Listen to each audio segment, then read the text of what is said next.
Day 7 of 30 days of being productive. ಬೆಳಗ್ಗೆ ಎದ್ದು ನನ್ನ ರೂಟೀನ್ ಸ್ಕಿನ್ ಕೇರ್ ಏನಿದೆ ಅದನ್ನೆಲ್ಲ ಫಾಲೋ ಮಾಡಿದೆ. ನನ್ನ ಬ್ರೇಕ್ಫಾಸ್ಟ್ ನ ಮುಗಿಸ್ಕೊಂಡೆ. ತುಂಬಾ ದಿನದಿಂದ ಒಂದು ರೀಲ್ ಮಾಡ್ಬೇಕು ಅಂತ ಅನ್ಕೊಂಡಿದ್ದೆ.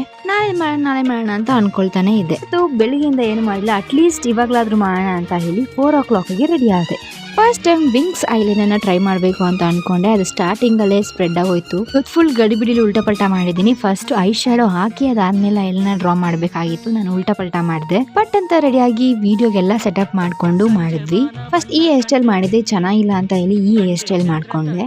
ವಿಡಿಯೋ ಮಾಡಕ್ಕೆ ಅಂತ ಒಂದು ರಿಂಗ್ ಲೈಟ್ ಇಟ್ಕೊಂಡಿದ್ದೆ. ಸ್ಮೋಕ್ ಎಫೆಕ್ಟ್ ಬರ್ಲಿ ಅಂತ ಸಾಂಬ್ರಾಣಿ ಕೂಡ ಇಟ್ಕೊಂಡಿದ್ದೆ. ಇದು ನನ್ನ ಫೈನಲ್ ಲುಕ್. ಕಂಡೆ ಚಂದ್ರ ತಂದ ಕಾಂತಿ ನಿನ್ನ ಕಣ್ಣಲಿ, ನೀ ನುಡಿದರು ಸೊಗಸು ಮೌನವು ಸೊಗಸು ಎಲ್ಲ ಸಂಗೀತವೇ. ಹೆಂಗ್ ಕಾಣಿಸಿದೀನಿ ಅಂತ ಕಮೆಂಟ್ ಮಾಡ್ತೀನಿ. ಈ ದಿನದ ಲಾಂಗ್ ಫಾರ್ಮ್ ವಿಡಿಯೋ ಕೂಡ ಬರುತ್ತೆ. ಆಲ್ರೆಡಿ ಅಪ್ಲೋಡ್ ಮಾಡಿದೀನಿ, ಈಗಲೇ ಹೋಗಿ ನೋಡಿ. ಯಾರೇ ಕೃಷ್ಣ.